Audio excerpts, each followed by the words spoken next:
Hey, everybody. Welcome back. As you know, myself, I am Jennifer Bulbrook with I Am Somebody, and I have a co-host usually, Isabel Bradburn Jackson with Dear Divine Goddess. And we are putting together this docu-series called Lost Souls Initiative, where we're taking people's stories and sharing them with the world. What stories you're asking? Their mental health stories, their addiction stories, their stories that make them who they are. And so today we are welcoming Tu to the series, whatever you want to call it. So welcome to. You and I are just actually meeting for the first time and talking for the first time. You know Isabel. So I guess what I'll just do is kind of hand over the mic to you. You can kind of tell me who you are, how you know Isabel, and we'll just kind of go from there. Yeah. My name's Tu. I know Isabel just growing up as children, and yeah, we've grown up together, and we both helped and support and assist each other, and yeah, that's where when we continue to do that, so it's all good. Awesome. When you say you guys support each other and there for each other, and you've been there for each other for quite some time, can you tell us a little bit more about what that kind of looks like from, I guess, a guy's perspective? Because me and her, we are there for each other and that from girl's perspective. And I have, my girl and my guy, like I have my guy friends but I don't know from your perspective as a male what that all entails for you. Um, I'd say probably one example is she listened and she knew that at one point, one time in my life, I was stranded. I didn't have anywhere to go. And she was that person who was just like, my couch is yours. So, that's an example of, supporting and then being nice and giving me a nice thought for another day. You know what I mean? So Yeah. I have that, a similar experience with Isabel. I too slept on her couch for some time. and that's okay. And Yeah. that's the respect will always be there. Like it's great to me. So. Yeah, absolutely. What are some of the struggles that you personally go through with respect to mental health? Do you have any diagnoses or do you ever just feel like, I need to get away? Um, no, I haven't really gotten like looked at for anything like that. No, I just sort of like deal with it on my own about it. Yeah. Um, I was given medication in my early 20s. I took some of that and I just felt that it just wasn't right for me. So I just sort of stopped myself and then I sort of figured it out myself. So it's one of those things. So what would you say is your biggest struggle or has been your biggest struggle? Um, Probably in like I don't know. Just like I don't know. I don't know. Sometimes it's not that bad. I don't know. That's Yeah. all. Yeah. Yeah, Um, sometimes it's not that bad, right? And sometimes we do struggle. And I guess it's like kind of become a norm to us the way we have learned just to live. It's just like when somebody asks, and I have the same response too when people talk to me, like, what's your trauma in that? I'm like, I don't know. Like I don't really feel like I have trauma. And so I feel like I give the exact same answer when somebody's like, what's your trauma? I'm like, I don't really have trauma. But other people would say when I tell them my story that you have lots of trauma. But to me, it's just my story, it's my life, and it's what I make it, and I'm not making it trauma. And it sounds like you're not making your shit mean it's a big struggle for you. yeah. I actually try to just embrace it. You know what I mean? Like it's one of those things where that's it. When it's not nice and you make it nice, it ends up feeling pretty good. You Yeah. know. So, Yeah. What would you say about the stigma out there when it comes to men and they shouldn't show their emotions, they shouldn't talk about their feelings and, all of that? um, it's just the fact of the way it is. and that's okay. I feel that that's okay. For it to be on a man's shoulder, it's fine. But I feel that to put man stuff on maybe female, it's a different game. It's not it shouldn't be there. That's my opinion. What do you So mean by that? um, I don't know. It's just like just a man. Just let him do his thing. Let him grind. Let him grunt out. Let him try to find the best in the person, and that's yeah. Try to move with grace for a second. So. Yeah. Yeah. And so with you, when you're feeling like maybe having kind of like a day where you need something or need somebody, like you maybe call Isabel, what do those like down days or down moments look like for you? Um, just quiet, sort of stay quiet. But then Mm-hmm. I snap myself out of it, and then I go and train, and I have my hockey before I have my dodgeball. So I just try to be like productive in that way, and then you end up seeing your people, and they motivate you, and they're telling you you're motivating them three times more. So it's just Mm-hmm. like you just need the ball. So Yeah. Yeah. It's kind of like monkey see, monkey do, but really everyone's kind of just going off each other's back, right? And as soon as the one person kind of stops, it's like that's when things kind of decline for people. yeah, yeah. It's good having a good support system out there. And it sounds like you have a good one. Yes, yeah, like it's just, but it's just sometimes, but you're right though. Sometimes it's like, you get in that funk point sometimes, right? And that's okay. Because sometimes things don't go the way they should for us for a second. And that's when you just veer off and do that, and it figures itself out. Yeah. What would you say to people out there who are getting in that funk but can't seem to get out of it? Do you have any advice for them? Um, just give a shit for yourself for 1 second. Yeah. It's sort of like, I don't know, it's just like, it's just I just do like a bunch of small things that adds up to like some nice things, like just like taking care of yourself, just giving a shit. You know what I mean? Because when I just feel like when you get into the funk there, you have that energy to deal with that. You're still forking out energy and Mm-hmm. time. And I've learned that what you can have your moment, but just try to have a better moment like later. Yeah. So it's yeah. Yeah, you're so right. We do. We have the control, right? And we're spending the energy and the time being down and in a funk when we could really spend that same type of energy and that same type of amount of time and do something more productive or something more self-loving than being down in a funk. Because being down in a funk sometimes, if we dwell in it, is not doing ourselves any favors. No, no, it's just yeah, like you're just digging a hole. That's it. You just keep digging. You got the shovel in your hand. What are you digging for? You know what I mean? Just Mhm. do something else. It's like Yeah. that's why I like with my occupation, there's accidents every day. There's scrapes, and so it's just like I'm fortunate to I always have something to do. And I Yeah. I like building cars once in a while. And it's okay. That's awesome. So we talked a little bit about earlier I had asked you what you do for a living and you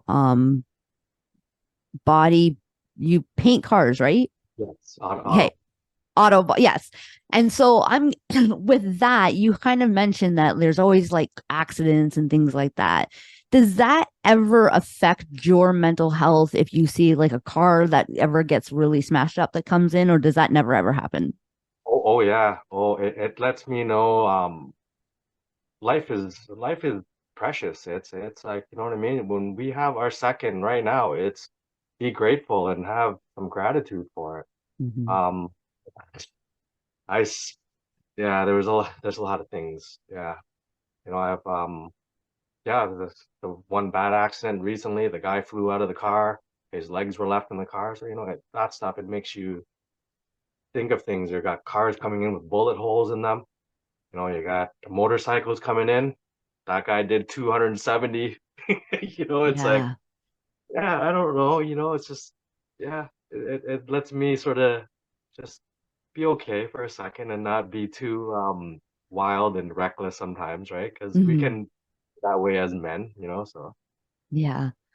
Yeah, for sure. I would think for myself anyway, to see that come in, it would take me a moment to kind of like sit back and like, fuck, like that's reality. Like that could happen to any of us at any given time. And really just be thankful for like the time and for you and that space right then. But then I think I would also, it would be playing in the back of my head because I'm one of those people who can't stop thinking about something sometimes. Like it just replays in my head. Sometimes I have to like, I don't want to think about that. I don't know why I'm thinking about that, but I'm going to go back to thinking about it. And so that type of stuff is what takes the toll on your mental health. And so does that ever happen to you when like if you see a bad accident, like a bad car come in or anything like that, where you feel like you just can't get it out of your mind or anything like that? um yeah, yeah, for sure. Yeah. For sure. When you see like child seats and I don't know, it's just it ends up you just want to call everybody and say, hey guys, like I love you. You know what I mean? That's Yeah. that's yeah, that's how I feel about it. It's like Yeah. it's and like I said, sometimes it's a person being reckless or just an innocent person just being innocent and something just happened to them, It's like Mm, either way, it's just sad and it's life, it happens, but you gotta, just sometimes look at yourself and understand that, you have this day, so let's do it, yeah. so. Yeah, it sounds like you really get through those times with just sharing your love and having love for yourself in the moment and just being grateful for what you have and being grateful for life. And I think that's what all of us can really do when we're feeling down and out and in a funk is really just take a step back a moment and be like, what can I be grateful for right now? Because a lot of times when we're feeling all down and out, that's because we're all hard on ourselves, like, oh, we have nothing, or this isn't working out, or, and we're looking at all this bad shit that's going on in our lives. But we can focus on the better stuff. Yeah. Yeah. So growing up, and did you have how would you describe your childhood and that with respect to being taught about emotions and being able to express them and stuff. I know there's a lot of men I've talked to, they've been taught like, no, be a man, man, we don't talk about them, blah, blah, blah. And then I have other guys who are like, no, I've been taught like we are allowed to express them, like blah, blah, blah. So where are you on that? Like what were you brought up for and all that kind of jazz? um I'd say my father is a cool man, just being his son, I'm just like, my dad's an asshole. You know what I mean? But it's like Yeah. at the end of it, when it pans out, you know what? I think that I have his core, and that's fine. He's a respectable man. He guided us to take care of ourselves. He taught me like, when you meet somebody, you say hi, just the etiquette and Mm-hmm. manners and stuff. Um, my mom, she was a quiet person. She just worked and took care of us. Yeah, my brother and sister, we were all taken care of. We were pretty good.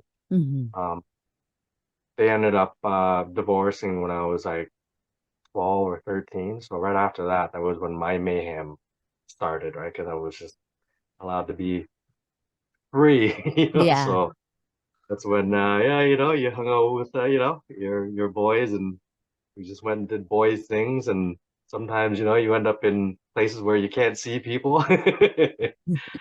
Okay, it's called a timeout. So, Tell us a little bit about that. um, I guess I was just like, I just wanted to like prove that I was like a not a guy to be messed with going to high school. So you end up getting into fights and everybody's puffing their chests out, and it's just you just had to keep up, or else you were just gonna take a beating. So it's just sort of like, yeah, at the end of the day, nobody wins, right? If Mm-hmm. you end up doing something more to that person, what happens to you? You end up going away, and you waste your parents' time, you waste, yeah, it's pretty sad, but um I always say some of us men, it's like when we're told that you stick your finger or something in there, it's gonna shock you. We're like, nah, we need to find out for ourselves, right? So it's just that's Yeah. And so you found out for yourself. yeah, I found out for myself, and that's yeah, that's okay, you know. So it's but then after understanding that you don't need to be there because you were there, but understanding that you don't need to be there, things start to happen to you nicely. So it's it's things have been pretty good. So You talked a little bit about, kind of getting in with like, doing the boy things and kind of doing some things that get you in timeout. What was the experience like when you're in like timeout? it was sort of like um sort of sad because you don't have freedom, right? You're just here with these people who are just like the same nuisance like you. Mhm. Sometimes I just remember most of the conversations. It was just talking about still nuisance shit, right? So Yeah. it's just but at the same time, like I had to go through it to understand that it was my growing pains, and it's that was back then, and I'm not that person no more. I feel that I don't need to prove anything. I think I'm respectful and I'm a gentleman to people, and I that's okay with me. You know. Yeah. Do they offer anything while you're in timeout for like helping you get back on your feet or, help with like anger management or drugs or any of that kind of stuff Um, when you go in there? uh, not not really. You sort of have they have the gym and stuff like that to be productive. What was cool was some of the staff. Some of the staff would sit down and just sort of like, hey, what's going on? Like that's all, right? But Mhm. yeah, not really. It's just sort of just like a timeout. Mm. And from 14 to 16, it's like the first phase of, a juvie. And, everybody thought that that was bad. Not really. We had cushions on couches. We had our bed had sheets and all this stuff. And there was to me, it looked like a buffet. We went down for breakfast, lunch, and that. I'm like, oh, we got to have seconds. I'm like, okay, cool. And then when we get older, after that, you get into a little bit more shit, and then next thing you know, you get into the real adult thing, and you're just like, this isn't. It's yeah, it's a different game. So it just that's where it sort of clicked me. Like I don't want to sit on these steel stools anymore, and just now let's try to find some skill, and so what was unfortunate was like me getting into trouble. It had to do with like just stealing cars and being reckless with them. But then now I end up working with them. So it's just sort of like shit has to happen for shit to happen, right? Yeah. So it's just and a lot of skills that I use is from my bad skill from the bad times. Like it's just so weird. It's like, how do you uh unlock this door? And I'm like, you really want me to do it? Just don't. Right. So they're just like, oh my God, it's like, yeah, it's just weird, but it's funny. I love it. And it just shows that, like, there was always a reason for why you did what you did, right? Because if you didn't do what you did, you wouldn't know these skills now, right? It's pretty cool. It's Um, really you talked a little bit about how it's like a different level when you go from juvie to the next stage. And it was the next stage that really kind of opened your eyes and was like, I need to change. What do you think the in the first level could they have done differently that would have made you been like, I need to change now instead of having to wait to that second level? no buffet, no cushions on the seats, and no that's that's Yeah. Eh? yeah, probably that. Yeah, yeah, that's about it. So some hard, tough love, really. Yes, yes. Because Yeah. when you get in trouble and you're catered, that's not teaching. That's like cool. Like I'm coming back. Yeah. Yeah. If it's not good, you're not going to go back, right? Yeah. Nowadays they call it 1 star or 5 star, right? Yeah. And it's interesting you say that, I guess, because I hear so many people, well, I guess there's always a two side of coin, right? I hear so many people that say that prison is they need to kind of let up a little, and it's, they're not treating them like humans because of the way that they don't have like the type of food and the bedding and all that kind of jazz. But you're saying that's what is the part about prison that is kind of eye-opening, where it's like you don't want to go back. Yeah. So do they offer programs and resources in the second level of? No. No. So they don't offer nothing throughout any of it. You just have your time, you have your date. That's it. You're waiting there until your date. And other than that, you're just chilling out with your homies. That's just what it is. You know what I mean? Walking back and forth in this lounge, you see it the same every day. They let you go outside for like 15, 20 minutes or something like that, right? So it's like, I Yeah. don't, everybody's all confined and stressed out. Some people, they miss court, and it's like, it's the tension. It's, that's where stuff happens. And yeah. And then now stuff happens. Now you get into more trouble because you have trouble on top of the trouble now. So it's like, what do you do, right? Yeah. Yeah, and it's like, what do we do? And I think that's been a question for so long within the system, is like, we don't want to give you guys all the luxury because then you don't want to change, right? And you don't want to go too hard on you because then it's like, you guys are humans, like we're humans and all that jazz. But it's like, where do we also like come in with the actual resources and the actual help, and not just like a punishment? I don't think that just because people are in prison need to necessarily be punished any more than that they're already away from their families. So let's now figure out how we can get them back on track while they're away from their families. Kind of like a rehab, but for rehab for criminals. You know what I mean? Like, why are we keep punishing people? You've punished them enough. You've given them they have to stay away from their families. They have to be confined for so long. Now let's help them.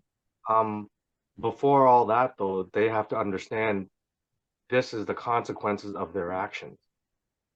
That's all, right? So to Yeah. me, like I said, like, if you have the energy to do something that's uncalled for, you can have the energy to do something that's called for, right? That's all. Mm-hmm. Yeah. And that's sometimes, I don't mean to. I was there, and I know the feeling. That's why I'm maybe blunt or straight up. That's what it is. Yeah. That's what I want for sure. Don't want to be there. I don't. I don't. So when the people, they start making excuses, this and that, about why they're coming back, then no, no. Like, to me, it's no, because you didn't have to do what you did. That's what it is. Yeah. That's whatever it is that they did. That, you have that choice, right? So, and I know that that's what happened, because that's what happened to me. That was Mm-hmm. my actions, right? So What do you say to those people who do keep going back and who are just there for the first time, but are like, this isn't so bad, whatever, but who think that they're there because they didn't have a choice for doing whatever it was that they got them there? I just sort of asked them how they feel, how they felt about it. I'm not like a cussing person, like, oh, no, I said, how was it? And then, you'd get the, fuck, that was shit. That was okay. Well, still want to go back. You know what I mean? Yeah. Yeah. Just like, you're right. I'm like, well, it's not about being right. It's just what's right for us. Like, it's like, we don't need to be there. It's just, there's other things to do out here. There's lots of things to do. Mm-hmm. You know, they don't want to do it, I guess. Yeah, I think there's a part of them where they don't want to do it, and there's a part of them that just really believes they can't do it for whatever reason. And there's also, I think, a part of them that they've been on the street for so long, or they've been, doing whatever they've been doing for so long, that, and they just don't even know what resources are out there. Like, I've been doing really well for so long, and there's times where people will come up to me like and tell me about a resource, and I'm like, I've never even heard of that. And it's because, right? And so if I've never heard of it, then how are some of these other people not hearing about them if they're just on the street and so forth? So I think there's a combination of things. And I think there's a combination of how we should treat those individuals.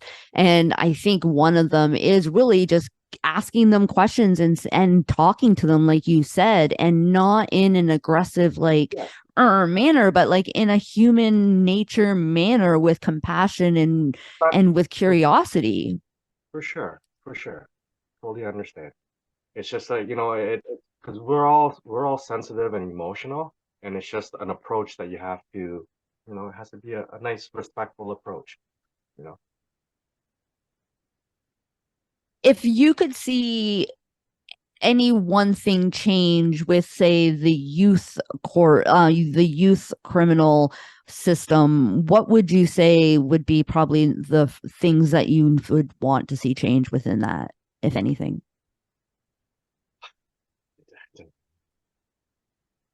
They're so like they're wild now, these youngsters. I don't know. Yeah, yeah. Because I'm like the OG of the workplace and stuff, right? And what's they're saying, no fucks given. You know what I mean? And it's really true, right? And it's but then there's certain times where there are no fucks givens, but they actually need to give a fuck, and that's where I sort of come in and say, hey, see what I mean? Well, sometimes you do have to give a fuck. Yeah.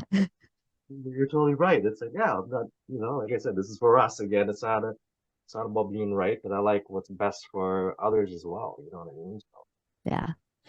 Do you think there is a difference with the younger generation compared to when we were that age? Or do you think we're just older, wiser, and I feel that like our generation, we had fun. Like we interacted. This generation, I don't know. It just seems like everybody. I don't know.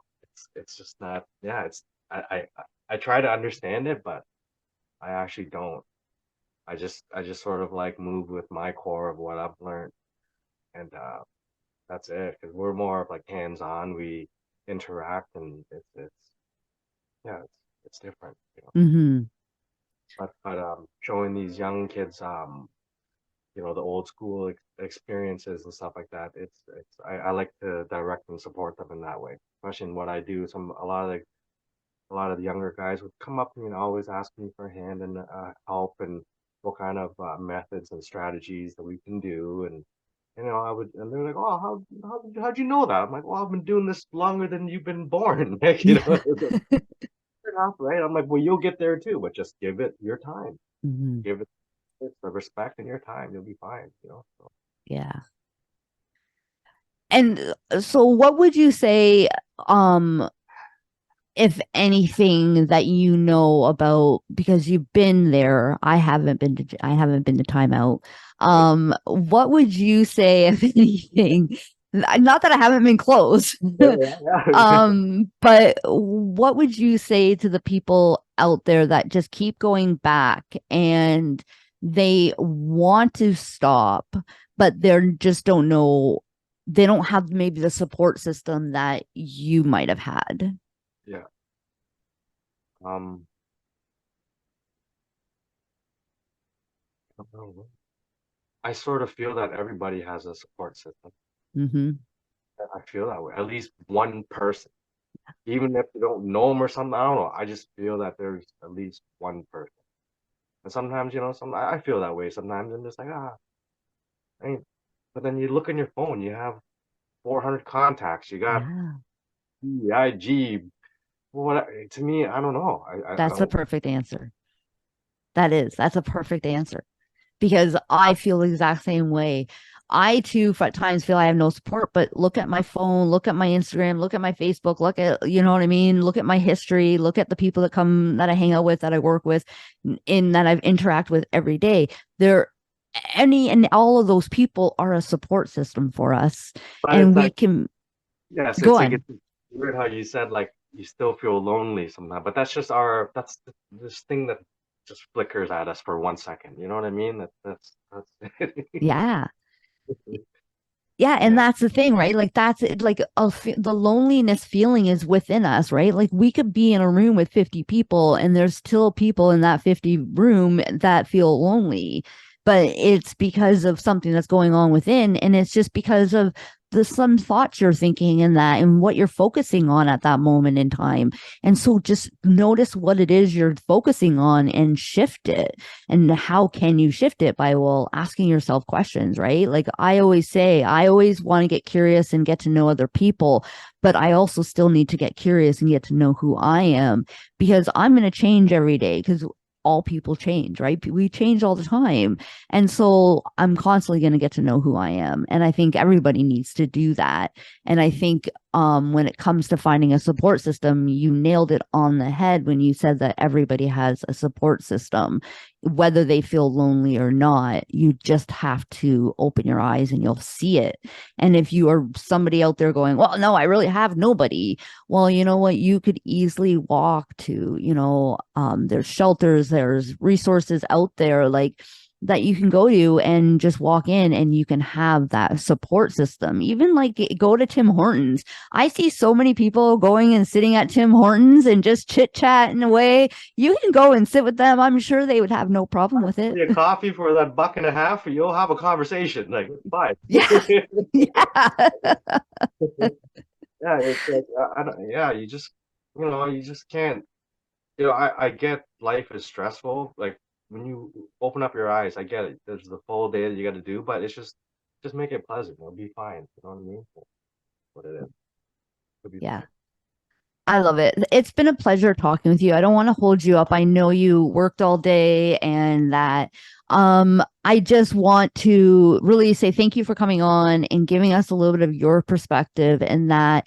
And is there anything that you want to maybe share with the viewers that we haven't talked about, or that any parting words or anything? I'm sorry.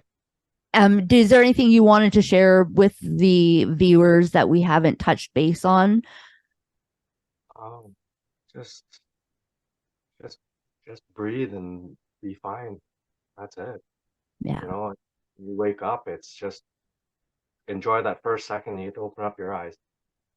To me, that it's a lot of situations that happen when it's like we're not supposed to be here, but we're here, so we'll be all right. I thank you again so much. I really appreciate it. It's been great to getting to know who you are as a human. I love getting to know people. I love getting to know their stories, and I find inspiration in everybody. Everybody comes back from a different background, but something similar, right? I can always find something similar within somebody's story. It's always amazes me how I can do that, but we all can do that. Nice meeting you today. You're beautiful, and thank you so much. Thank you so much. All right, guys. And you hear it here. You know what the deal is. If you have a story, if you have an idea, if you have an opinion, please reach out to me, reach out to Isabel, and we will figure a way to get it shared. Your story matters. You matter. And why? Because you are somebody. Until next week, guys, we love you all. Have a good one.